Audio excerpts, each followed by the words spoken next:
and we're doing something a little bit different tonight.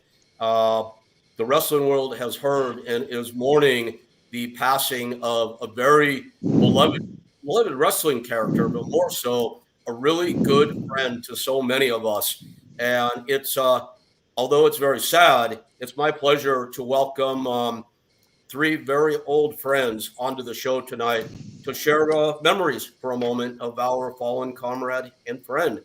Paul London, Chris Masters, and Jimmy Yang Akio. Man, you guys, so good to see you guys. I wish it was under different circumstances. I really do. How you all doing? Yep. Okay. Yeah, this is a nice treat to see, fellow brothers and to reconvene, obviously under a tragic situation. But thanks for having us on, Rick. Yeah, thanks, No, Rick. guys, and I really appreciate this.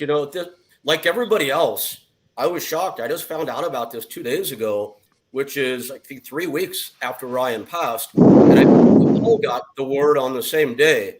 So it was a lot of shock in the wrestling world right now. I would say more so than we usually hear, and it's not to compare it because it's so sad when any of our friends fall. But I think a lot of people really felt this one. And Paul, why do you think? What's the vibe here with everybody?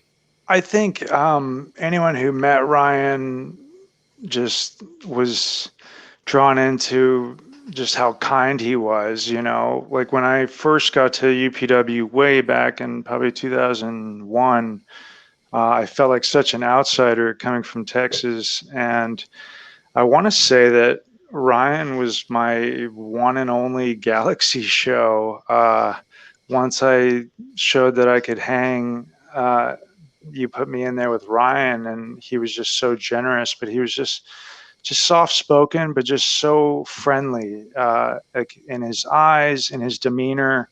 And he just wanted to enjoy being a professional wrestler, and he enjoyed it as much as the business, I guess, would allow. But anyone who came in contact with him instantly felt his passion for the business, but for life, and just being such a kind-hearted guy. And there's a lot of quote unquote nice or kind guys in wrestling or whatever, but you eventually you might see through that here and there, but not with Ryan. I mean, he was just he's one of the innocent ones, I mean, he's really innocent. Like you would never hear a bad thing about him, and he would never speak down about anybody or to anybody. I mean, he was just happy to be in the wrestling business, and that's a very infectious quality, especially when we all go through our struggles just to try and get noticed.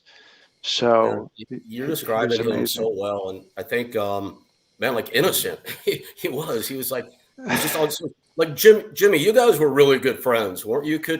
And I know you probably have a million recollections and great memories. Is there one in particular that really stands out that you could share with us?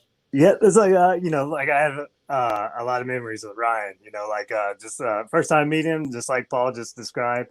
Ryan just had that aura about him, that charisma that you instantly gravitated toward. Like it's like this dude's awesome. And so like me and Ryan's connection, like we first met him, he was awesome, but what we bonded over is our 90s vivid porn stars. So we loved the Christy Canyons and Raquel Darians and Karen Kenners. It's like we actually swapped porn boxes one time when he's in OVW. Oh my god! I got this. So that was our bonding. Jimmy, I'm really happy that you shared that because seriously, right? I mean that because in times like this, we tend to get very sad and very serious, and for good reason. There's a story. If Todd Kennelly were here, there's a story. Todd and I were saying, would we tell it about him? Would it be appropriate? But that's what it's all about, man. I mean, he was such fun to be around. And Chris, I know you were really hit hard by this, Chris. Really hit hard, and I can feel it coming to you. What's going through your mind? Well, first of all, that was hilarious, Jimmy, and that makes me think that's the Come on, second Rick knows funny. this, right? Heck, Hollywood, baby. That was the second. You remember Chris Cage in OVW and then WWE? Yeah. Yeah, he had this hilarious story earlier, but I don't want to retell it because I would destroy it. But he was telling me about how Ryan made it his mission to get Cage to get hooked up on his given night where they went out, and he spent his whole night invested in that, and actually came through for him. But I just want to say this. I want to say like. What you said, Paul, man, that was like right on the money. Like it's been such a long time that it's hard to remember some of the details of the, like even with Ryan, it's been a while, man. Like I remember specific things, but what you said about his character and the energy he gave off was all spot on, man. Like he was one of the good ones, man. And he really was as kind as you said, man. And like me and him got signed to WWE together. So, and I can think of countless times where Ryan, I was so dumb to the business, as a fan all throughout growing up, but then you get in and you don't know all the etiquette and all the little things. So Ryan was constantly, having to put fires out for me everywhere I went. And, I just always remember I went to a WWE SmackDown for, how they come up to look at the talent. And I was so fired up because Dawn Marie was so into me. And she was like, she kept flirting with me and everything. And I thought it was the coolest thing ever. And I was kind of giving some of it back. But then Ryan was like, he smarted me up. He's like, nah, dude, you can't be doing that, man. Like, you're going to bury yourself before you even get there. You can't be hooking up with the divas before you even get signed or anything like that. So it was just little things. It was little things like that with Ryan, man, where he was constantly, he'd just constantly be helping me inside and outside the ring. And, it was just really sad, man. The circumstances hit hard, and to know that it happened as long as it did is still something that hurts. And, I hope that we get more answers on all this. So, yeah, Chris, after this, I'm going to, tomorrow, I'm going to send a link out and try to put together a Zoom for, all his UPW friends. Jimmy, we'd love to have you if you would join us. I know we came up in different parts of the country, but it'd be great if you would join us. And I think we can really get more information and get into it. I know a lot of us want to know. People are asking, and thanks again, you guys, for coming onto this tonight. Thanks for having us, Rick. What's going on? Everybody appreciates it. I'm reading the comments. And guys, Boston, Butterbean, and Sean will be up in a moment. We are paying tribute to a good friend and fallen comrade, Ryan KG Sakota. I have a lot of memories of Ryan also. Just one real quickly. As much as I always would like to think I was one of the boys, I know I was not one of the boys. I'm a promoter, and I get it. So I stand apart, not above, apart, probably below. After Chris, you and Ryan, you remember, you got your WWE contracts the same day. They used to get mailed to my office. I remember having the pleasure of giving them out. And Ryan grabbed Jungle Girl, Erica Porter, our women's champion, and he made the biggest point of taking me and my wife out to dinner at the hotel at Disneyland where he worked. And he was so proud to be able to do that and so genuinely appreciative that I actually felt like one of the boys for a night. So that was super cool. And that's how I always think of him. And guys, thank you. We could go all night. I don't want to keep you. I said this is awesome. And I've always thought of you as one of the boys, Rick. I never looked at you as a promoter, and you certainly never come off as a promoter ever in any light. You are one of the boys as far as I'm concerned, and you always have been. And organizing this right here just proves it, and I think something that maybe people didn't even know about Ryan was just how funny he was. Especially I remember in OVW, which was its own kind of mind fuck, that he had so many good impressions, whether it was of Rip Rogers or of Horseshoe. His Horseshoe impression was oh my God, you're right. How did I forget? His impression. I forgot about that. Yeah. Because I remember I got called up and got out of Louisville as fast as I could, and he was still there, and I could see the wear on him from being there because, he's SoCal guy, and he's, tight with his family, and so he's now in Louisville. But he was telling me this story about going out to a Longhorn Steakhouse and how Horseshoe, it was this big dinner, and he said that the waiter messed up his order or something, and that Horseshoe, and I couldn't nearly do the justice of impersonating Horseshoe like Ryan did, but told this story about Horseshoe telling the waiter, like, you're going to cover this meal. And the waiter's like, okay, I'll cover your meal. And he goes, all of it. Yeah. And the way that Ryan would do it would just kill me. And it was That's just you right there. God, we'll have to come back and do. We'll come back and do a whole episode on Horseshoe one night. That would be fun. A two-parter. At the risk of cutting short, because this really is cutting it short. Thank you guys so Sure. much, man. It's so good to see all you guys. And Welcome. I'm going to send a message out. Let's get us all together with some of other Ryan's friends and really dig deep, if that's cool with you That guys. sounds good. Would love that. Would love that.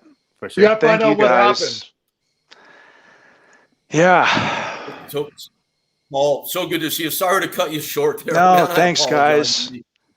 Sorry, I love take you. care, You know guys. that. Love you guys, man. You guys are brothers. We'll see you guys soon. Thank you. All right. Thank Thanks, you. Rick. So, guys, paying tribute to Ryan Sakota, and now bringing on my co-host for Talking Tough, the beautiful bald brigade. I just thought of that. Kind of like that. Boss Rutan, Butterbean, Sean. We need like a B. What's your middle name, Sean? Irvin. I'm named after my dad's mom's second husband, Irvin. Total sense. I was hoping it started with a B. Guys, good to see you. Here we are back on Talking Tough. I hope everyone's doing well tonight. We talk about not judging books by covers here on Talking Tough, and we have a guest coming up a little bit later, none other than JBL. And everyone that follows pro wrestling, and that's a lot of our listeners, they know the story that involves Boss and JBL. And JBL comes with a reputation. And I talked to him about this, guys. I told him I was going to talk about this, and he wasn't super thrilled, but it'd be like ignoring the elephant in the room. Yeah. Everyone knows his rep as the tough guy, the enforcer behind the scenes, sometimes called the bully. The JBL I know is a whole different guy, and I'm looking forward to be able to talk about the stories, face the elephant in the room, and then get to know the person. That's my goal tonight. Me Boss, too. what do you think? Yeah, no, me too. Because I only heard the things, But I think already, because in the preparation for him for this interview, I already realized that when he plays the heel, he plays the heel. He goes into character. I mean, if you go to Germany and you start saluting like Hitler did, and thinking you can get away with that means like he grabs it full on, and it doesn't mean anything about his character. That means like, okay, I'm the bad guy. I'm going to be the bad guy, and that's what he is. He personas, he embodies it, and then I think sometimes you might get carried away later on, because you hear about a lot of actors, right? Look at the guy Heath Ledger from the Joker. Apparently, the whole reason that this happened is because he got too deep into the character, the method acting, and that's what I think it happened with JBL as well. So, but I'm sure he's a good guy. Thank you, Boss. And that's an interesting point. Just a little bit of wrestling stuff for a second. Being a Boss, you got to think about when you guys fought. I mean, you hit that gym for a month, 2 months, 3 months, whatever it is. Sean, your preparation phases are even longer. Then you get out in front of the public once every few months and you do your thing. These guys adopt a character, a larger than life, somewhat, fictional character based on their real persona. And there's no off season in pro wrestling. Right. They have to go out and be that character 365 days a year. So you can imagine why they might, to a degree at least, become that after a while. So, Boss, extremely good point. Extremely good point. Thank you. And Lord Dowski is asking, where's JBL? He will be with us shortly, our friends. JBL will be here, we promise you. He was just in touch with John and Rachel, our producers. He's waiting in the wings. He's patient. He's looking forward to this. I like Mike D right here. Why do women trust bald men? Because the answer is because bald men have nothing to hide. That's awesome. Sean, what's going on with you this week, my friend? Yeah, I mentioned to you I was headed to Columbus, Ohio for the Arnold Classic and a kid by the name of Nick Walker won, 26 years old. He was my pick going into the competition. Arnold was there, had a boot on his calf. He injured his calf chasing after his miniature ponies that he has at his house. But it's ironic, as you go to these shows, you literally see, like, when I first went, what was 1989? Was that 33 years ago? It's a long time ago. 32, 33, yes. He was 26 years old, right? I competed in 1990 and 91. This kid wasn't even born when I started going to this show, and Arnold's been there every single year, just like I have since 1989. And you kind of see the birth of these new careers. He won it on his first time. And then you see the aging of Arnold with the boot on his foot, right? And Ronnie Coleman with the crutches and the back surgeries and kind of crunched over. So you see guys getting older, and then you see these fresh new faces coming on. So while you kind of look at the sport dying off, you also see the rebirth of the new blood coming up. It was kind of a cool weekend. That sounds really cool, man. I read a little bit about Line. It sounded like a really fun place to be last weekend. I saw a lot of posts about it. Bean, they didn't have the expo. They didn't have the expo because of the whole COVID restrictions, but it was nice to just watch the show. Fitness, bodybuilding, classic, and women's bikini. And so you didn't have to always up for a good women's bikini competition. Bean, what's going on with you, man? You know, I did an appearance this weekend. I was not feeling up to par. I've been kind of down a little bit. I found a camper I wanted to buy, and it fell through. I didn't get it. So I was a little down. And today, I was doing an appearance this weekend up in the mountains of Tennessee. And this young kid come up, about 9 or 10, looking at my stuff. You know, I saw pictures and saw autographs and do things when I'm at the appearance. And he looked and goes, "Are you Butterbean?" I go, "Yeah." He goes, "The real one that knocked out Johnny Knoxville?" Yeah. He goes, "Wow." And he's looking at my stuff. He goes, "I don't have no money, but can I just shake your hand?" So I shook his hand, and he still kept like standing there just staring at me, looking at the stuff. And I look at him, and he starts crying. Like there's tears running down his face. I mean, like something's really disturbing him. He didn't know parents are with him. He's probably 9 or 10. And I go, "Come here." And I call him back there to me, and I'm like, "What's the matter?" He goes, he just couldn't talk. He was just crying. He started crying heavy. I go, "What's wrong? Come on, you can talk to me." He goes, "I just never thought I'd really get to meet you." Wow. You know, I'm telling you what, all my sadness it went away right there. I mean, I just felt really like, wow. If I can touch somebody like that, it really got to me. I mean, it's like, I'm just a regular guy. I mean, I go out there and have fun. I mean, but to make somebody's day like that just made me feel really good. Yeah, it makes it all worth it, man. You know, Ronnie Coleman got the Lifetime Achievement Award at the Arnold Classic, presented to him by Arnold. Now, Ronnie's been around the world. He's won 8 Olympias. He won the Arnold Classic. And here he is receiving the Lifetime Achievement Award from Arnold, and he's bawling his eyes out. He's crying like a baby, and he's saying, his mom passed away. He said, "Mom, I'm getting the Lifetime Achievement Award from Arnold, the greatest bodybuilder ever." Now, that's arguable because Ronnie Coleman would crush Arnold in a bodybuilding show. But we know Arnold, with the mystique and the aura and all the body of work that he's accomplished and where he came from, he's clearly the greatest bodybuilder. Ronnie Coleman was reduced to tears. So that reminds me of that situation. You know, you got a guy that's blown away by who you are and what you're accomplished. He wasn't even born probably when you were doing your thing, right? No, he was. Yeah, I retired probably before he was born. Yeah, and you still have that impact. That's got to feel good. Awesome. That's cool, man. Fans are cool. Mr. Boss Rutten, you're in an interesting place tonight. What are you up to, man? You know, I'm at the office here at St. Michael's Abbey. It's a Catholic big monastery that we have here. It's the feast day of St. Michael, Gabriel, and Raphael, the 3 archangels. And what they have this big monastery, and this architect made it in such a way that today at 5:30 p.m., the light that comes through a window lights up the altar. And I made a time lapse of it, and it's really amazing. And while I was here, you know, they made this new beer. They have this beer brewery, and they were talking to people. There's a lot of people there. And all these priests are coming to me, and a lot of them are mixed martial arts fans.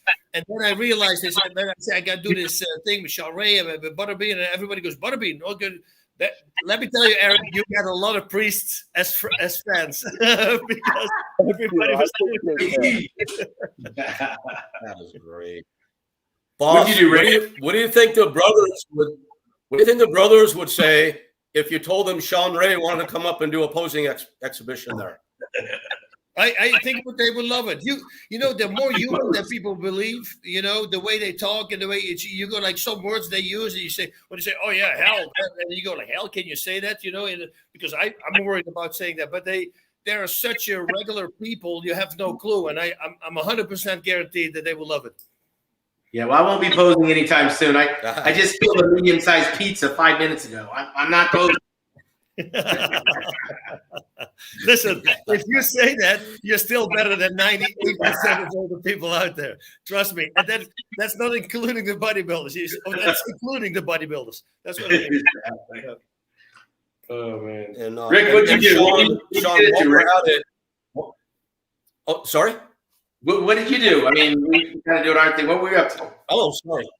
Dude, you know what? I had nothing interesting this week at all. Thank you for asking, but dude, nothing. I stayed home in Hawaii with my dogs and I worked. So I had like nothing to report this week at all. Rick, you know how many people would like to trade places with you for that day in Maui, hanging out at home doing nothing? Sure. I'll trade places. Listen, I gotta say, trust me, man. I'm not complaining. I'm not complaining at all. Just nothing interesting. My best part of my week is getting to talk with you guys now, and here we are. You know what? The thing that I have to say is, last week I helped induct Kevin Randleman into the UFC Hall of Fame, and let me tell you that it went freaking seamless. It was really good. His wife was doing a phenomenal speech. Mark Coleman, dude. He was on. He was so funny and so sincere. It was really great to see people are talking about fans that you said, Eric. We went to this after party, the VIP party before the fight started.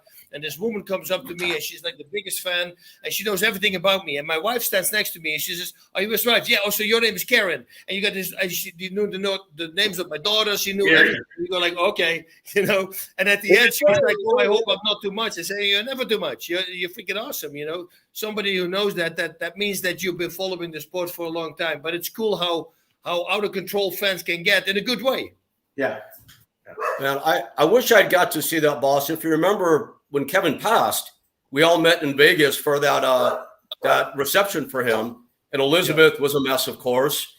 And I'll say this, and I know Mark won't mind, Mark Coleman. Mark was a mess, if you remember. He was not in a good place in his life. And I'm so glad to hear he was great there. This guy has made a recovery and come back out the other side like nobody else. So I'm so proud of Mark Coleman, and we got to have him on here soon for sure. The first UFC heavyweight champion. Yep. Yeah, we Mark and Kevin, they were both very close. They were close friends. They were really good friends. Very close. I mean, they were like brothers. I actually got the honor to fight on the same card as with Randleman a couple times. It was great having him in the same locker room. You know how that is, boss. In the same locker room, you kind of bond with the guys. Yep. And this is the guy you talk to, you love him.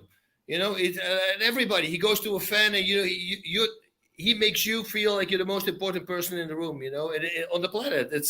He was just such a good dude. What a shame, man. That was not good news. Okay, boss, I want to tell you my first recollection of Kevin. I was managing Mark Coleman and Mark Kerr at the time, and they came to San Clemente. And that was in the heyday of Mark and Mark when they were both crazy. So you can imagine how much fun that was. And Mark Coleman says, "Our friend Kevin Randleman is coming to visit." I'm like, "Of course, I know who he is." So he comes out. We go to the gym that I own. They train. The guy's a specimen and a machine. You remember that. Then we go out to the bar. And it's the four of us playing pool and having drinks, right? And Kevin goes, "Hey, come here." And I'm like, "Yeah?" He goes, "If I ever had a manager and the manager fucked me over, I'd kill him." Like, okay, all right. Yeah. Thank you, man. And then like this big grin breaks out. I'm like, that was fucking awesome. He got me pretty good. Kevin was a good dude.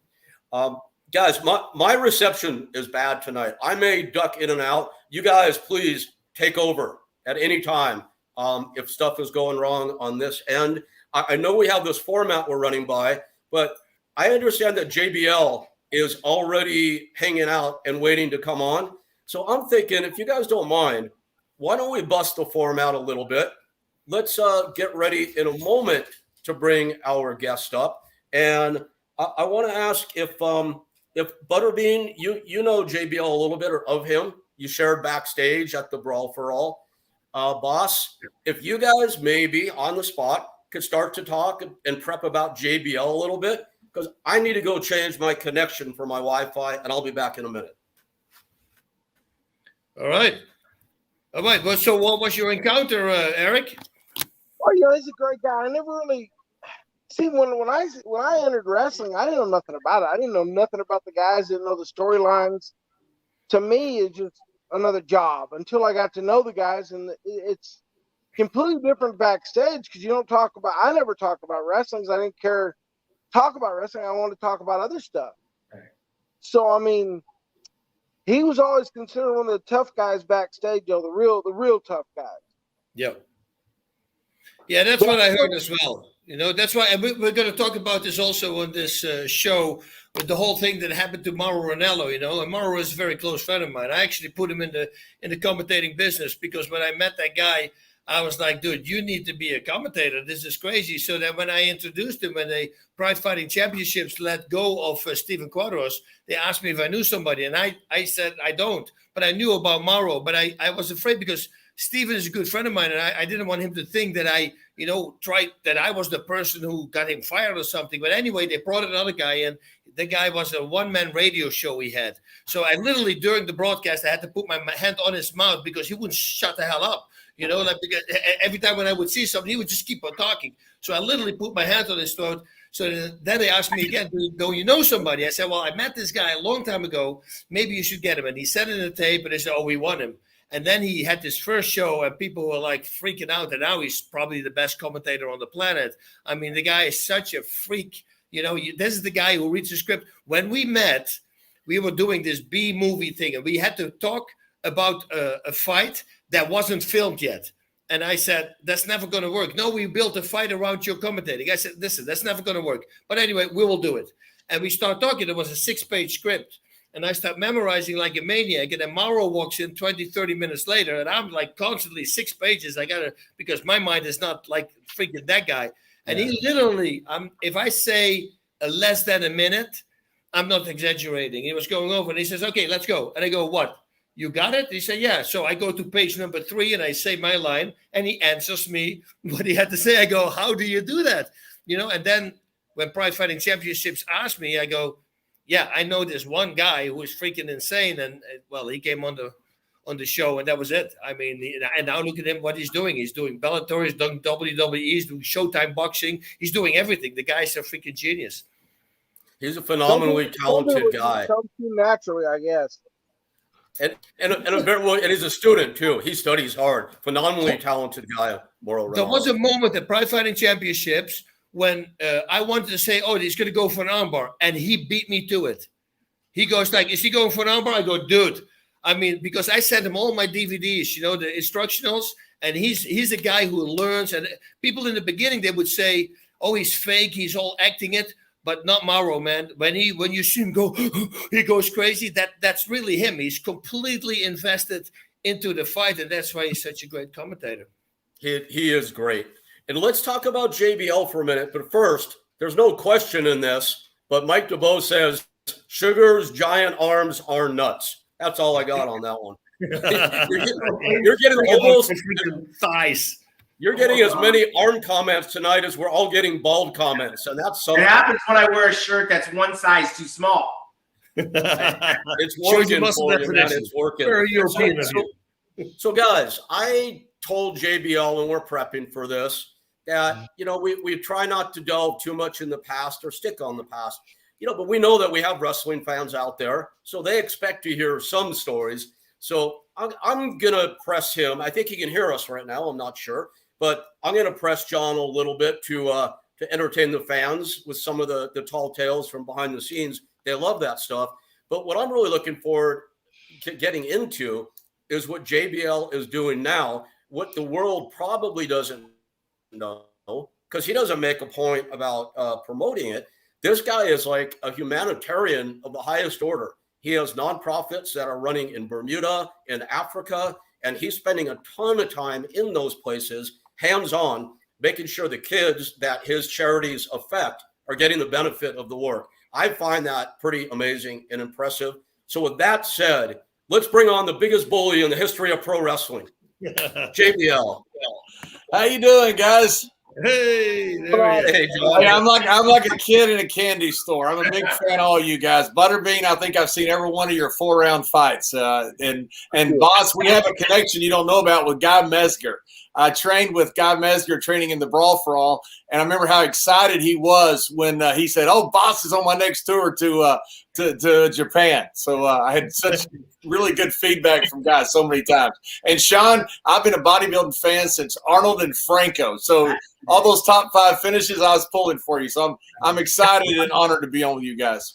All right, on with the show, brother. Yes. John, and it's great to have you here. Now, you're excited. Imagine, from my vantage point, the average guy who's done nothing, looking at 4 world champions. I'm right now looking at legends from pro boxing, mixed martial arts, bodybuilding, and pro wrestling all together. So this is a beautiful picture. And John, we're really glad to have you, man. Thanks for being here. Thank you, guys. Appreciate it. So, and I'll tell you this, in the Brawl for All, they asked us right before the finals. I made it to the finals, and I'd never done anything like it. I loved it. That's when I was training in the Lions Den in Dallas with Guy Mesger. Ken Shamrock, who's a good friend of mine, had set that up. And they asked us before the fight between me and Bart, would you fight Butterbean or Tank? At the time, they didn't know who it was going to be. And I was so happy I was making money. I bought my first house with that, buddy. But I am certainly happy that Bart knocked me out, because Butterbean, I did not want to be in Bart's place against you, my friend. Yeah, he got knocked out pretty bad. Yeah, it was the difference between a pro fighter and just a big tough guy. Shamrock and I snuck over and watched you warm up a little bit. And when I saw you hitting the pads, it was so hard and so fast. I told Kenny, I said, "Oh my goodness!" I said, "Bart's in trouble, isn't he?" And he said, "Yeah, he's in a lot of trouble." And it was just the difference between a professional fighter and just a real big tough guy. Because Bart was a big tough guy, and Bart was a really good friend. I hated for him to lose, but that's what happens. Yeah, if he would have come out just swinging like he did with all y'all, just come out there brawling, and he tried to box too much. That was his big downfall, I think. That's right. He moved in with. Knocked him out. Don't let me cut you off. I still would have knocked him out, but I think he would have done a lot better if he just come out swinging. Yeah, he got trained by Mark Merrill's trainer, who Mark was, I think, a Gold Gloves champion or something in New York. And he got trained, and he kind of thought he turned himself into a boxer and took away his strength. And didn't end well for Bart, unfortunately. Yeah. It ended great for you, Butterbean. Yeah. Here's an amazing thing. John, you probably know this, but after Bart wrapped up with WWE, he actually had a couple MMA fights, and I booked those fights for him and repped him on those deals. In his very first, I don't know if you know this, he beat Cabbage in his first fight. So he was not a slouch by any means. But nonetheless, John, you're absolutely right. He was not a trained fighter at that time, at least, and did that make a difference? Wow. Yeah. That's how it goes. That's with these actors, some actors, they do a boxing movie and then they say, "Hey, maybe I should do a real boxing match." I go, don't do a real boxing match. It's different. Well, that was the whole problem with the Brawl for All.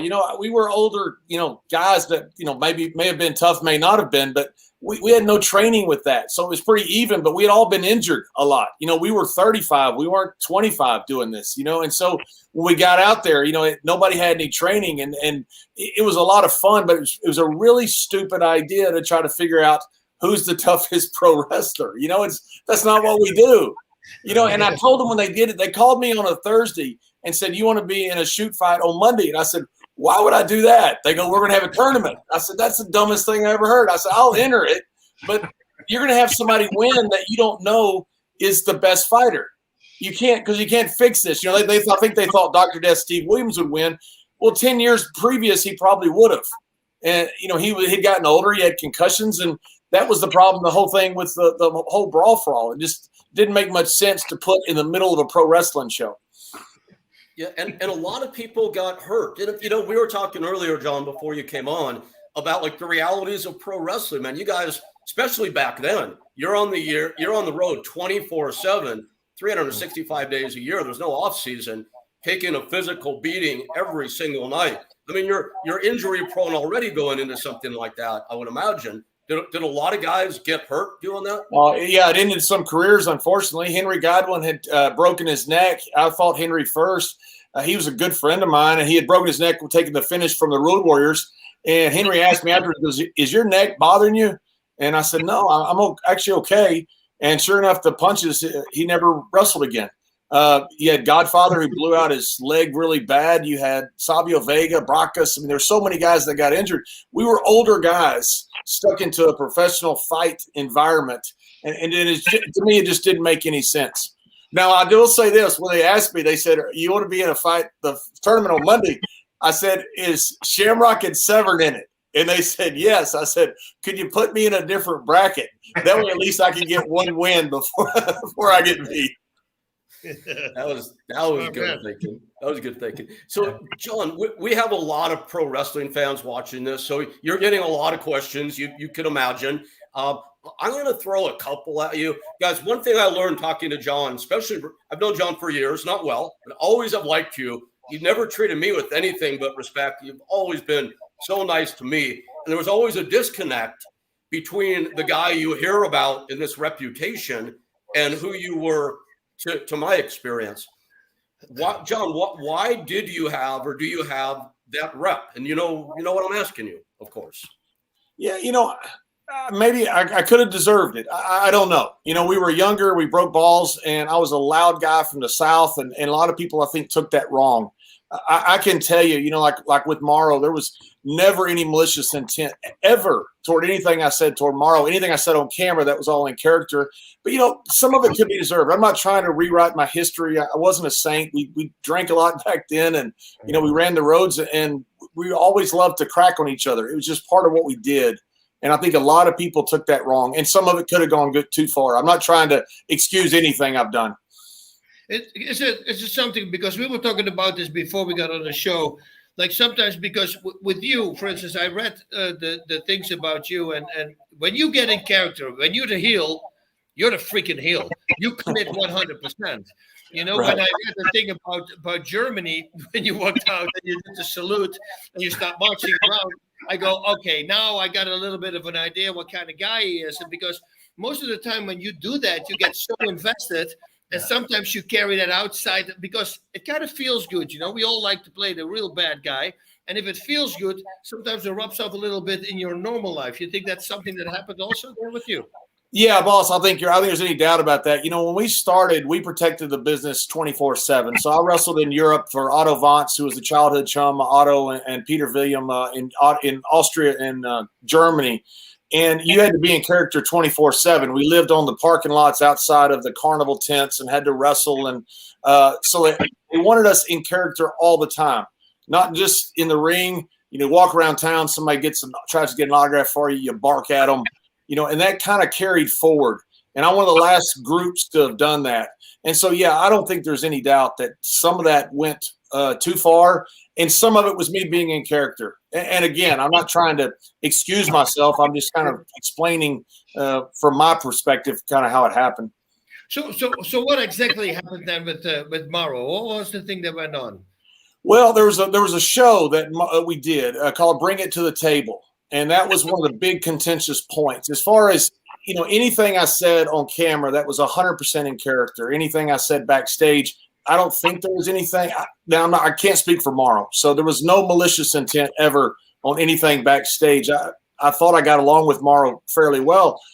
But the show Bring It to the Table, Morrow had a travel problem.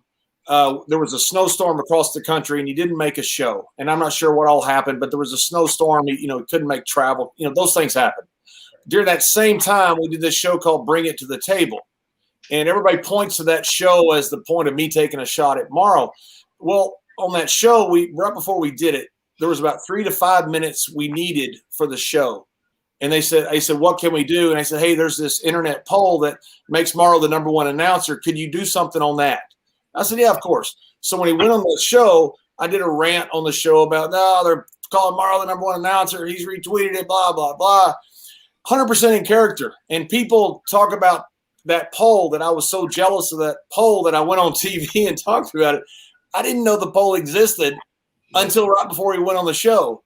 And that was me. I just assumed Morrow knew that that was something I had done in character. In fact, when the show aired, Meltzer, the online guy who does all the backstage news, they said Meltzer's mad at you. And I hadn't heard that name in quite a while because it's behind a paywall, his stuff. So I didn't read it. I didn't keep up with it.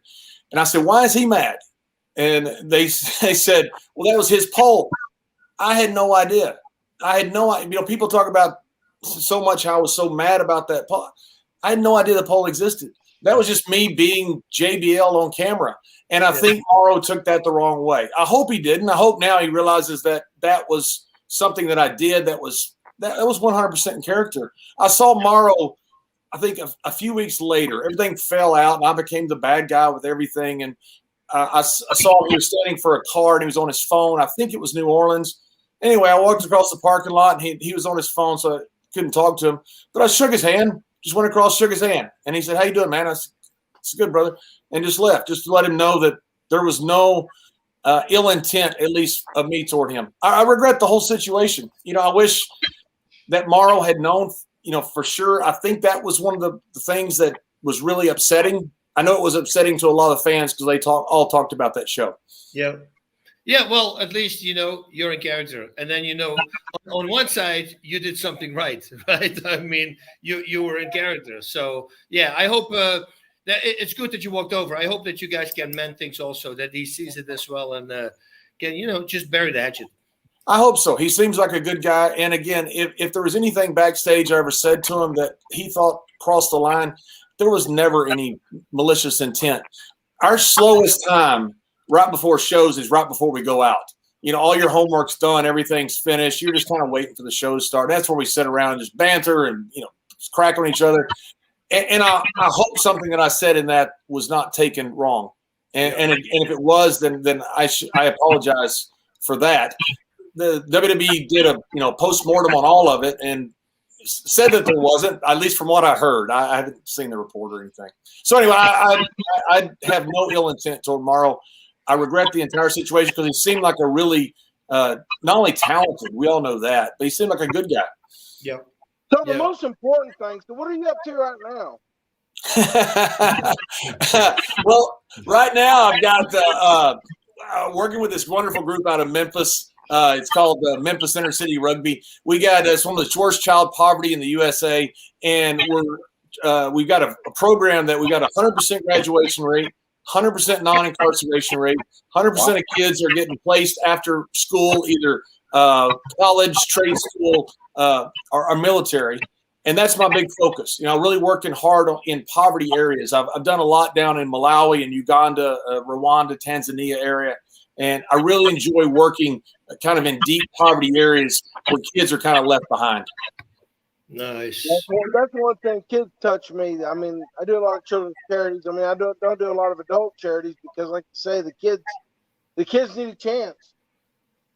Yeah, and that's the big thing is kids need a chance. We had a kid in Bermuda in one of the program that I started, and the kid got a traffic citation. He was going to jail, and he deserved to be punished. I'm not saying that he didn't, but he was going to go to jail for a $300 ticket. If that kid had parents, they just pay the ticket, and he gets in trouble. But this kid, because he's from a low-income area and as a single-parent home, he was going to go to prison for that. And that's just not fair. And I don't like the inequities that we have in low income areas, and that's the reason I like to work there so much. How did you come up with living in Bermuda? How does that come about? I got hurt when WWE. I broke my back and I had to retire. As you do when you get older. And I went to Bermuda for the summer. And I saw a lot of problems they had with at-risk gang type kids. And I wanted to do something to help them. And so I put together this program to work with them. And we needed somebody to help the one guy we had hired. We didn't have money to do it. So I stayed there for a while because I didn't have to pay myself. I could work for free. And I stayed there to work with those kids for a while. Kind of fell in love with the place and ended up staying 9 years. which is what I was going. Now, what about the body now? That was you leaving the sport. How's the body holding up now today? So. Not great. I've had about 13 surgeries. I got a bad shoulder. I've had torn bicep on both sides. You guys are no strangers to injuries. And it's just, I work out at a pretty hardcore gym there in DC, Gold's Gym, and they kind of give me the old man pass. They let me work out in the hardcore area because I used to be hardcore. So it's not great. I still enjoy training. I still can get around, but nothing like I used to. Listen, this is the thing with pro wrestling, right? So I've been professional fighting, full contact for many years. Still, I go to New Japan Pro Wrestling. I did like 12 shows for them. The first one, I break a disc in my back. The second one, I rupture my eardrum. The third one, they poke me in the eye, have a blind spot. My wife actually tells me, this is 3 shows. You guys do 200 shows a year.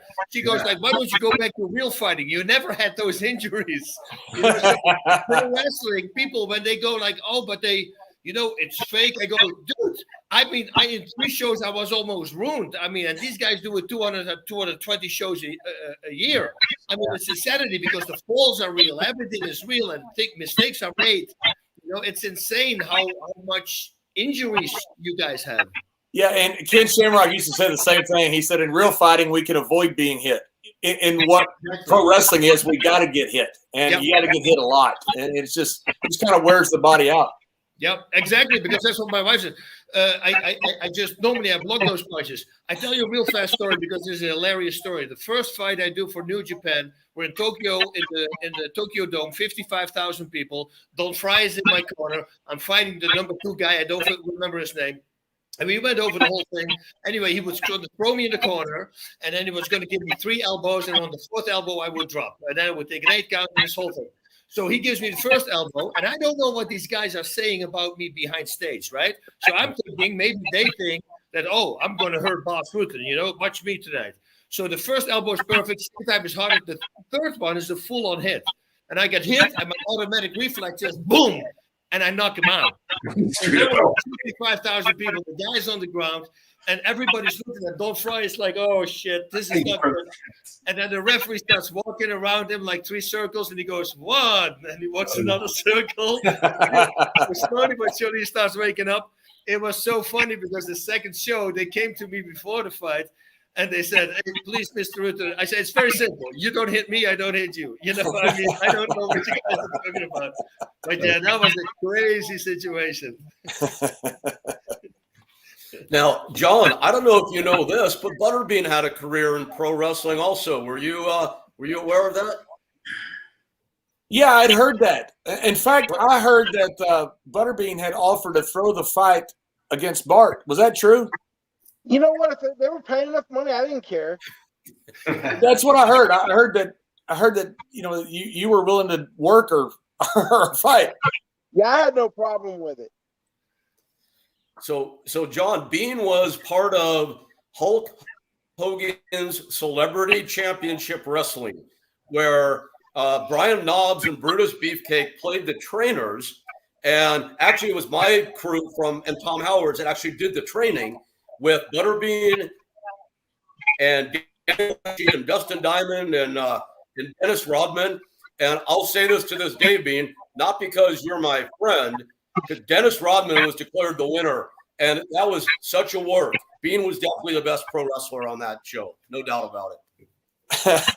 we had one of the young guys for a little bit over a month, and it was rough on the body. By the end of the deal, I was wore out. My body was give out. See, pro wrestling again.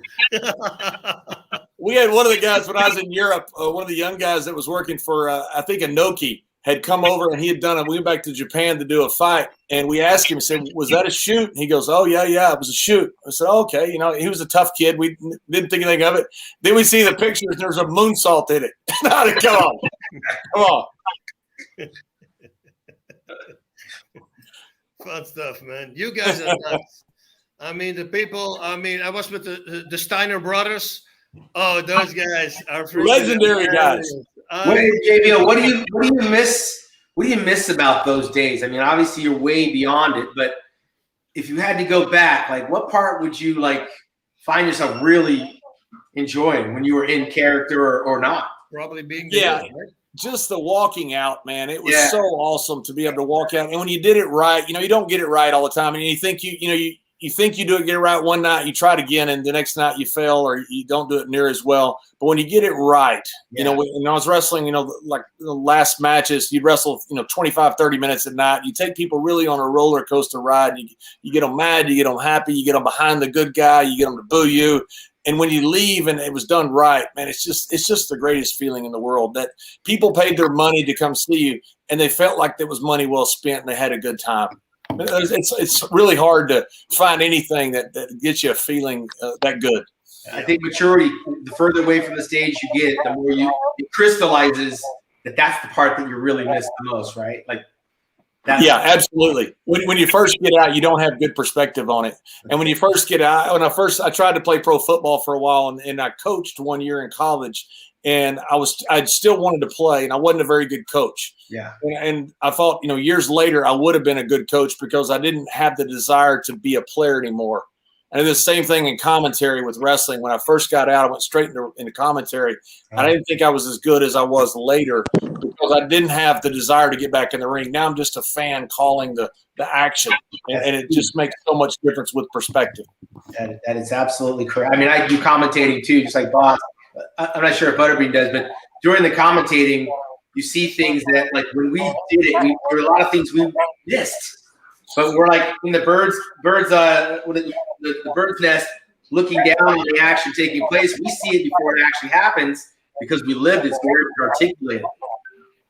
Yeah, and you get mad about it because you think, why didn't I think about that? That's it.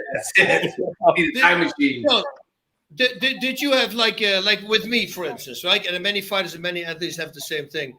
Like after the fighting, because the feeling that you just talked about, we really love that feeling, right? You knock somebody out, you do something right, the entrance, whatever it is, knock somebody out in front of 50,000 people. It's a feeling that you cannot replicate. So once you stop, for me, it was like I went to alcohol and you try to replace it with something else, which is not real. Is that something you had as well when you came out of it?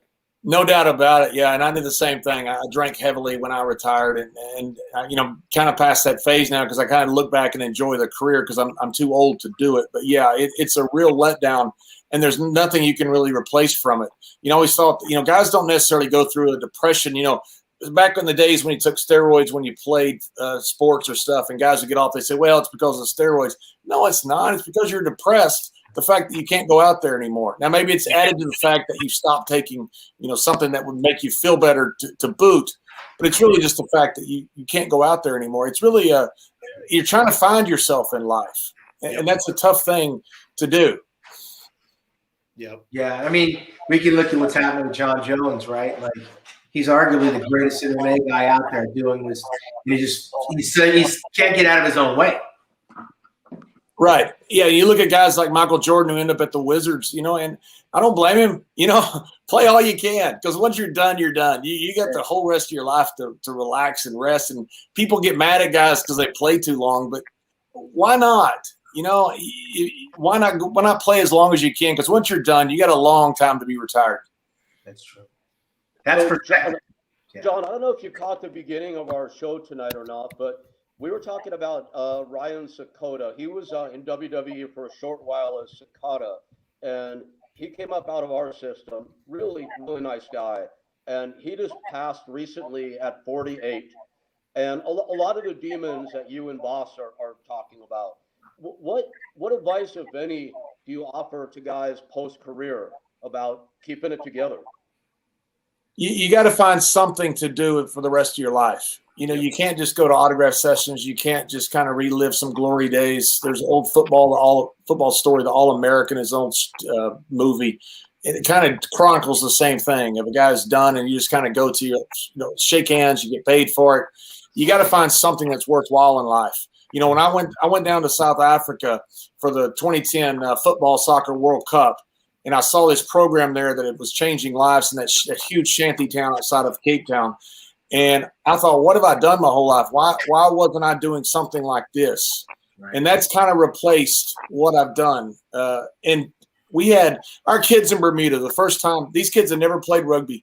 We won our first championship it was better than walking out in front of 76,000 people. It was the greatest thing ever. You take these kids, most of them don't have parents, and they win a championship, and they're so freaking happy. And there's nothing like that. But you got to find your own whatever that is. For me, that's kind of what it is. I still miss it. I mean, don't get me wrong. When I'm out there on the field, I thought, man, I'd rather be going somewhere and wrestling in Madison Square Garden. But you still miss it, but you got to find something to do.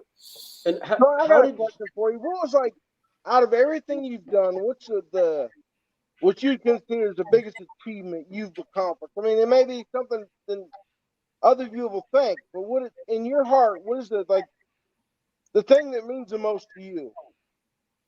I think I had a championship run. At the time, it was a record-length run, and it came really late in my career. And I thought that my career was over. I had 2 hernia surgeries. I had a torn bicep. I had all kinds of injuries. I thought my career was over. And at the last minute, I had to come back and wrestle. And they ended up putting the championship on me for quite some time. And that run to me was so unexpected. You know, if I'd have had it when I was 24 or 25, I'm not sure I would have enjoyed it as much as, because I was 40, I think I was. I mean, I was old for a first-time champion, and I just enjoyed every second of it. I mean, it was so much fun. And I remember when John Cena came along, and just the joy of helping a young guy that I knew was going to be the guy. I didn't know he'd be the guy that did all the movies and 16-time world champion, but I knew he was going to be the guy, and I knew my job was to make him as good as possible by making myself the bad guy as much as possible. And I remember that day when I walked out of the Staples Center at WrestleMania when he'd won the title from me, and he's now the guy. And I just thought, that's cool. I'm done. I mean, I've had it. And that was a cool feeling to kind of think, you know what, that was a good way to walk out. Hey, did they let you keep, like, the championship belt? Like, do you have your belt? Do you got your belts, Butterbean and Boss? Or are they belts that you have until you lose them, you got to give them back? No, like in boxing, I don't know about wrestling, but once you win in boxing, it's your belt. So you have your own belt. How's it in wrestling? Well, fortunately, there was an old traditional championship belt, and when Cena became the champion, he put a spinner belt on it, made this new belt that all the old purists got mad at. So there wasn't the old belt anymore, so I got to keep it. I think most guys don't get to keep it, but that belt was no longer being used. Nice. What about you, Bob? I had the same thing. I had it in Japan, officially they were not giving you the belt, but the fan club was such a big fan club. They gave me a belt. And also what Prankler said, like, I'm a 3-time world champion, but officially, if you fight like everybody else, I have 15 world titles, because what Prankler did, you're a world champion, and then you fight a few regular fights. You don't defend your title, which normally it will never happen. But if that would have happened, if every fight would have been I would have had 15 world titles. It would have been much cooler. Yeah, that's crazy. I just, for some reason, when you lose the belt and you hand it to the next guy, I'm like, that's it. You don't have a copy. Like, you don't get to keep it. That sucks. Hey, yeah, most of the time in wrestling, you don't. Most of the time in wrestling, you lose it, and the other guy walks out with it. And that's it. Oh, man. That hurts. Well, yeah, guys, in wrestling, even John, correct me if I'm wrong, please. But I know a lot of guys in wrestling are kind of glad to get rid of the belt. Not always, but for a couple of reasons. One is because that damn thing is heavy, and they're on the road all the time. They don't really want to carry that around with them. Isn't that pretty accurate, John? Yeah, guys get sick of, especially not the main belt, but maybe the lesser titles, not the heavyweight championship. Guys get tired of carrying it through airports, because invariably you'll put it on your carry-on bag because you can't risk losing it. And some guy at airport screening will end up holding it up, or at 5 o'clock in the morning. Go, hey, look, we got this. But by the way, John, I just want to ask you, there was a surprise to me. You're the King James Bible translator. You heard that before, right? I have heard that. Yes. Yes. That was in 1563, though. Then I realized, it's not him. But boss, what in the world does that mean? I am so lost right now. You what? What does that mean? I'm so lost right now. Oh, no. So his name, John Layfield, apparently the guy who translated the King James Bible, his name is John Layfield as well. Another guy, namesake, yeah. Yep. And John, you didn't do that in addition to the missions to Africa? That's not a couple you? hundred years ago. No, my father was a biblical scholar. My dad was a good man. Just passed away a couple of years ago at 88 years old. Good man, but he was a biblical scholar and ordained minister. So I don't know. He grew up very poor, so I don't know if he knew about the John Layfield from the King James Bible or not. I know as I got older, he would tell me that. All right. Wow. Yeah, that would be something. That would be something if he named you after him. That's right. Hey, So- John, on this, we always do between me, Boss, Sean, we always do what we call a war story. To me, I think to hear one of your war stories of like one of the matches that meant the most, I think that'd be great to hear. Let you do it. You're our first guest. I'd love to hear one of your war stories, something that stands out that a lot of people don't know about already. Sure. Yeah, we were going to be in the Staples Center, and Vince called me and said, "Hey, we need you for a main event." Brock Lesnar had decided to leave and go try out in the NFL. Big Show was hurt. Kurt Angle was hurt, and they needed a guy right away. So they took me kind of in semi-retirement and put me in this match with Eddie Guerrero. And we weren't selling any tickets. We weren't doing very well at all. And the character wasn't getting over. And Eddie comes to me, him and his brother Chavo come to me and say, "Hey, we got this idea. In El Paso, it's Mother's Day, and we're wrestling for the championship. After the match, we're going to give Mom flowers. You come down and hit Eddie with a chair, and Mom's going to fake a heart attack. And we're going to film it from security cameras, and so it doesn't look like it's a put-up a show." And so when we did that, I come down, hit Eddie with the chair, and I hit him mistakenly, and I busted him open. So a little blood's coming down him. And I turn around, it's 74-year-old mother. I reach around like I'm going to grab her. But what I'm doing is I'm allowing her to grab my hand and fall. And when she went down, the entire arena got silent. You could hear a pin drop. And Eddie goes, "Esse, you better get the fuck out of here." and we had state troopers everywhere. And I look around, and the place was just rumbling. It was insane. Yeah. So by the time I get to the back, they're going, "John, get out of here. Get out of here, John. Get out of here." And I'm yelling at the fans. I'm thinking, this could be it. This could be it. I'm the big tough guy. I finally get to the back. My car's running. They take me all the way to the city limit sign, and the police say, "We can't guarantee your safety. Don't come back to El Paso. Go to Odessa to fly to the next town." Wow. And so they pull off, and I go about 2 miles, and I run into a border checkpoint. Now, Eddie has busted me open right above the eye, and I'm bleeding. I've got no shirt on. I got wrestling trunks and boots. My stuff's in the back of the car, and that's how I get stopped at the border checkpoint, covered in blood, my own blood. And they haven't seen it. I talked my way out of it, but the next time we go out, we had to have security for me. I mean, anytime we'd wrestle in a large Latino community, because Eddie Guerrero was so popular, I had to have extra security. Guys were jumping in the ring, and we ended up setting an attendance record at the Staples Center with for all these about 99% of Latinos wanting to see me get killed. I appreciate that. So that's awesome. Oh, I love it. And for years, I would walk through around downtown New York when I lived there with my wife, still married, but we don't live there anymore. And you'd see a Latino crew, and you'd hear them cussing at me. "Cabron, that's Cabron, Eddie Guerrero, Cabron." What about Ric Flair? Did you ever have any interaction with Ric Flair at all? He's one of my favorites back in the day. Oh, a ton with Rick. Yeah, absolute ton with Rick. I always liked Rick. I know they just did some thing on him. Rick to me was great to the guys, incredibly generous, and I always enjoyed him. He was so good at what he did. He wrestled hour Broadways every single night. Over 200 nights a year, he'd do an hour Broadway. Now, he wrestled 250 to 300 nights a year. The amount of wear and tear on his body is astronomical. Mm-hmm. Did he have a problem when he stopped competing? Flair? The problem we were talking about. Like, did he? Yes. 100%.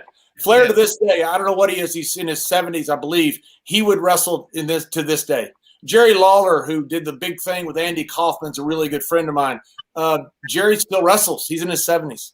And it's not because he needs the money. He's got all the money in the world. But Jerry would wrestle every weekend if he could. But he loves it. Absolutely loves it. And Flair's the same way. But Flair is so.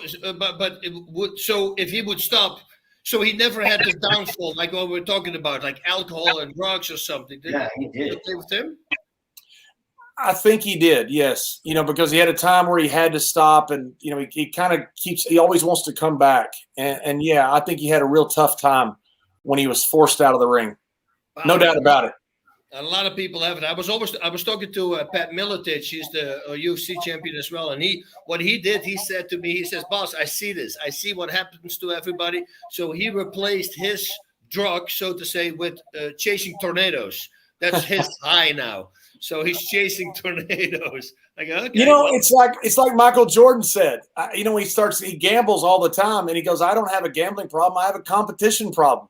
Yeah. He misses the game. He misses, having the ball when there's 2 seconds left, and it's hard to get that replaced. So, John, are we ever going to see JBL back in the ring ever? Or are you done?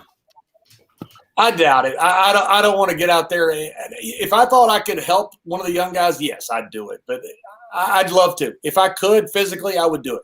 I don't think physically I could do it. Yeah. I'd be happy to get out there and manage somebody or do something to help a young talent. I love working with the young guys. I really enjoy trying to give them my philosophy of how to be. I know a lot more about how to be a bad guy than I do a good guy. I know what the bad guy needs from a good guy, but I know exactly what the bad guy needs to do. So I love talking to the young guys who are trying to be the big heels. Does your bad persona that you did, playing the heel, still get you in trouble till this day? Some people that you meet who don't like you because of that? Yeah, it does. I've had it's some of my kids didn't understand it. They'd see old tapes and stuff, and they couldn't understand, the stuff with Eddie Guerrero, with The Undertaker, with Booker T, and all this stuff. Fortunately, Ron Simmons was my tag team partner, best friend for so long, first black heavyweight champion in wrestling history. I've got such a great association with Ron that it really helps me. I can rely on being Ron's friend. But yeah, occasionally people still will say, "Man, I remember when you did this. That was really rotten." Guys, come on.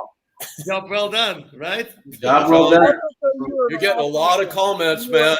You're getting a lot of comments now about what a great manager you'd be, John, since you brought it up. Ton of comments here. Wanted to let you know. I'd love to be. The only problem with being a manager is I'm 6'6". Yeah, right. And that's tough because I'm so much taller than a lot of the wrestlers. Yeah. Not that they're even shorter than they were, but it's hard for tall managers because you want a short manager that makes their guy look really big. When Vince used to do interviews with even Andre the Giant, he would take off his shoes and he'd spread his legs to make himself shorter, to make the guys – you look at the interviewers that they have, they're all small. It's to make the guys look bigger. So I have a little bit against me with my height. So what's the greatest thing in your life these days? I'm sorry if you were talking about it before. I apologize about my connection. Bean and Boss and Sean, you guys are amazing MCs. Thanks for taking over. So if I missed it, pardon me. Regardless, what's the greatest thing in your life today about the work that you're doing? What gets you fired up every day? Breaking generational cycles. You got to break generational cycles to make real systemic change. And if you're not, you're just kind of plugging the gap. I've met a lot of politicians who say, "Hey, we really enjoy what you do. Thank you for doing it." I said, "Well, the reason I'm doing it is because you're not doing your job. If the system wasn't broken, then families and people and entire communities wouldn't be falling through that system." Right. So I really love and help trying to change generational cycles and see that to fruition. When I go back to Bermuda and I see kids that I know we're on a really bad path, and now it's been 8-10 years. They're married. They got families. They got productive citizens. That, to me, is one of the coolest things. I tell you what's going to be the best for you. I watched the videos. And make it big. And then you're going to say, "Man, that I had a part in that." And then when the kid comes to you and tells you had a part in making me where I am, that's what's going to be the best for you, I think. Yeah, I would. It'd be tough for me to handle. It would be. I think so much of these kids, but that would, when I see something a kid would succeed, it's just, God, it's so cool because kids don't know if they're tough or not. You don't know if you're tough until you have to be tough. And I tell them all that. They go, "Well, we're not tough enough to play rugby. We're not tough enough to do this." And I go, "You don't know. You don't know until you know." And when you see a kid do something and you see a kid succeed, You know, when you take a kid that was reading on an 8th grade level, and by the time he graduates, he's reading on a senior level.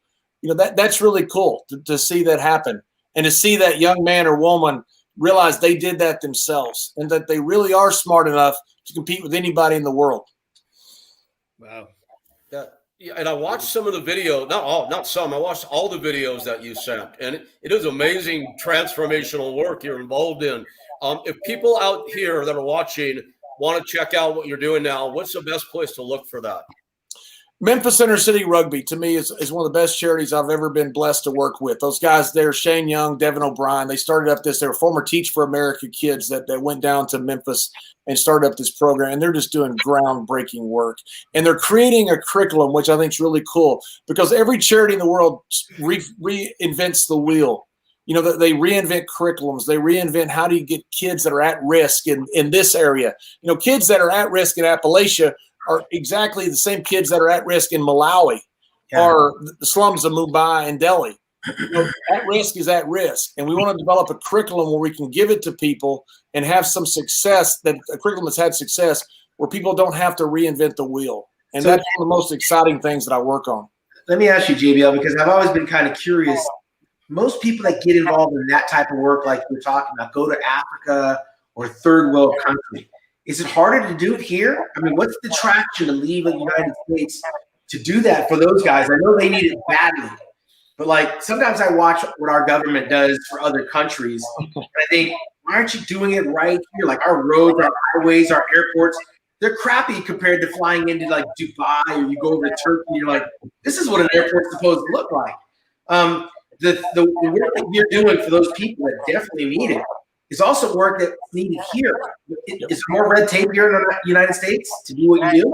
Yeah, Sean, that's a great question, and it's one I've kind of fought with myself. The one of the reasons is money is so stretched in other places. So if you go to the slums of Mumbai and Delhi, or you go to Malawi, which only 9% of the country has electricity, it's one of the poorest areas in the world.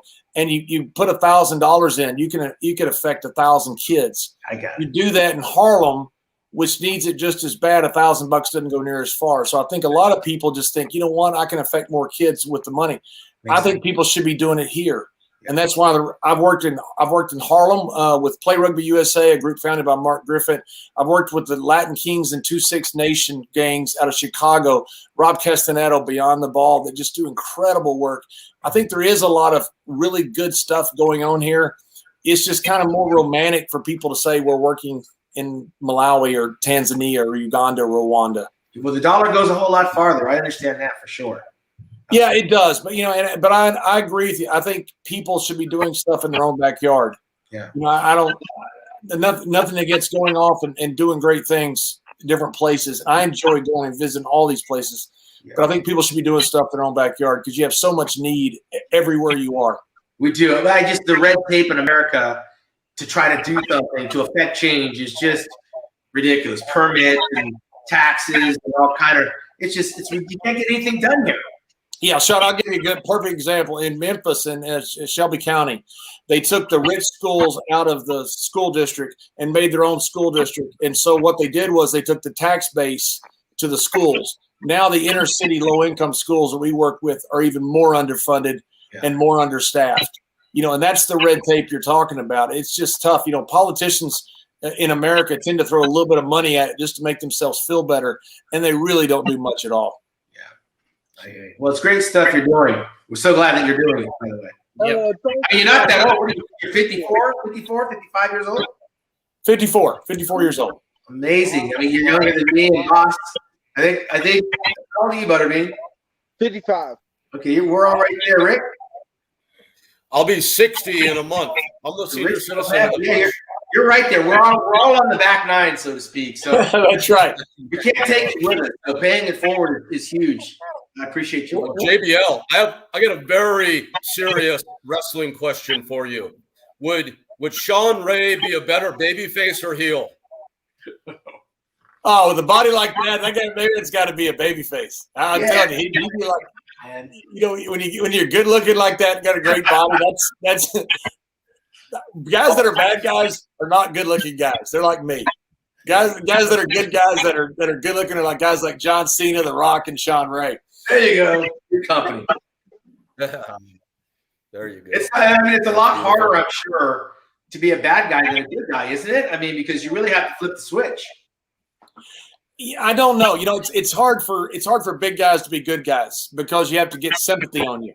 So, like for the Undertaker to be a good guy, it's hard to get sympathy on the Undertaker. It's easier for a smaller guy, a guy like Shawn Michaels, who was not a small guy in the world, but a small guy in the wrestling, to get sympathy on that guy. To me, I always thought it was easier to be a heel because I'm able to control things. Being a babyface, you have to make people like you. It's a pretty tough thing to do consistently. But didn't Hulk Hogan do that? He went over to the dark side? He did. He did. How did he do? What kind of grade do you give him? He's Hogan. So, I interviewed Bruno Sammartino right before he passed away. He's 81 years old. At one point, he broke and he goes, "Are my answers okay?" I said, "You're Bruno Sammartino." Yes. He's Hulk Hogan. Okay, yeah. I'm with you. Good stuff. That's awesome. So we're getting a lot of nice comments, and guys, we got it all covered. Icons from boxing, mixed martial arts, bodybuilding, and pro wrestling. And John, you've been such like a great part of the group tonight. Thank you. You're I don't have to point out you're not old, but other than that, what a great fit, man. It's like so good having you here. It's been really cool. Thank you. Well, I really am fans of all you guys. I've had such a good time. Butterbean was right there. I was the king of the 4-rounder. I had so much fun. I used to love to watch you fight. It was so much fun. And boss, it's so good to actually meet you because Guy Mesger talks so highly of you. And I remember the day we're sitting there training, and we had been like 2 or 3 days. I was sparring with a guy. I still hadn't hit him. And he told me, he said, "Oh, boss is on the tour." He was so excited. So he thinks the world of you, and I thought the world of Guy. So it's a pleasure to meet you. And Sean, I'm telling you, there's not a bigger bodybuilding fan in the world. I grew up, man, on Arnold and Franco and Brigno, and oh man, great times. Yeah, and Guy Metzger is the man. Guy was a really good friend of mine, and when we were at Pancras, he was a good guy. He super glued my eyes, my eyebrow. What happened was we went to this. I get a telephone call on the day of the fight from Biohazard, the band, and I was a big fan of the band, and they knew that, and they called me, and I say, "Danny from Biohazard, what are you doing?" He says, "Well, we're in Japan, in Tokyo." I go, "Are you kidding?" He says, "We're playing tonight." I said, "Well, we're fighting during the day."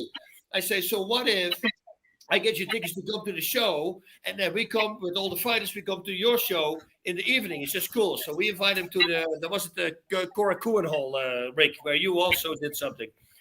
So these guys come and we go to their show. So I always wanted to stage dive. So I'm stage diving and I'm seeing the crowd, and I'm on stage and I jump in the air and I land on a person and I hit him with my head. Apparently, and the guy goes down and I pick him up and I say, "Oh, I'm sorry, go sumimasen, come in aside. I'm sorry." So I let him go and he drops. He's knocked out, right? Oh, so my whole eye is open because apparently I headbutted him the back from his skull. So at that moment, I'm looking and I see Frank Shamrock. And Frank Shamrock wants to also stage dive, but he tries to do it better than me. So he jumps first on the speaker, so he gets more height, and he jumps up. While he's jumping in the air, he flips, and he's going down. And I see the crowd spread like ants. And I start running, and I slide over the floor. And I swear to God, I think I might have saved his freaking life there. I caught his head in my hand. So I'm spread out and I caught his head. But anyway, we had to go because my whole eye was open. And guy said, "Give me a moment." And he went out and he went to a 7-Eleven, which they also have in Japan. Yeah. He came back with super glue. And he super glued my eye closed. And it's crazy. That's a warrior. That's a war story. Great guy. So John, man, John, before you sign off, what is the website address we should send people to take a look at your work? MemphisInnerCityRugby.org, I believe is what it is. Say that one more time. Yeah, MemphisInnerCityRugby.org. Memphis Inner City. Yeah, if you tap in Memphis Inner City Rugby in Google, it'll take you to it. There it is. right here Yeah, on the we'll put screen, it up. y'all. There it is right there. We just put it up on the screen, everybody. Please take note of that. Thank you, John Paz or Rachel, whoever did that. We appreciate that. And apologies about the connection. I think that's on my side only. But man, the Butterbean and Boss Rutan and Sean Ray are amazing interviews. So thank God for you guys. Man, it's really good to see you, John. And let's please stay in touch. Yeah, guys, thank you very much. I appreciate it. One of the fun things you do, one of the fun things you miss is the camaraderie with guys. Yeah. And it's so cool to come on a show like this and be able to just kind of bullshit and have some fun with guys, that you're your age, that are, that did kind of the same type thing, even though it's different sports. And we were all watched kind of everybody do their thing, and it was very entertaining to say the least. Good to see you on the other side. Yeah. That's right. Guys, thank you very much. It's an honor to be on with you guys. Hey, Thank you. Thank you, John. Great guy. Wow. He's doing a lot of good stuff. JBL. Guys, I have a really good connection. It's just so great. And I have a good connection for 1 minute, so I just want to get this out of the way. I'm sincerely sorry for how bad my connection is tonight. You three guys. Hey, I'll finish up. Rick says, what a great job we did without him. Awesome. Hey, thanks, Rick, for letting us know that. And he's gone again. Let's do it again next week. Fun tonight, guys. I really had a good time. Who's coming on next week? I think, do we know yet or not? Too early. Wait, I think, let me see. Kurt Angle might have been coming on October 6th, I believe. Yeah. So Kurt Angle, whoa, that's a big one, guys. Yeah, that's a big one. Lots to be learned from Kurt Angle. What was his nickname? Do you remember his nickname? I don't know. Rick? Rick's back. Rick's popping in and out like it's Groundhog Day. He's too old for the show. Hey, guys, if you want to find out his nickname, what did you say, Eric? Hey, if everybody wants to find out what his nickname was, tune in and watch next week. Tune in next week. We're gonna ask him. Well, why don't you take us out of here, Butterbean? We'll get to next week sooner than later.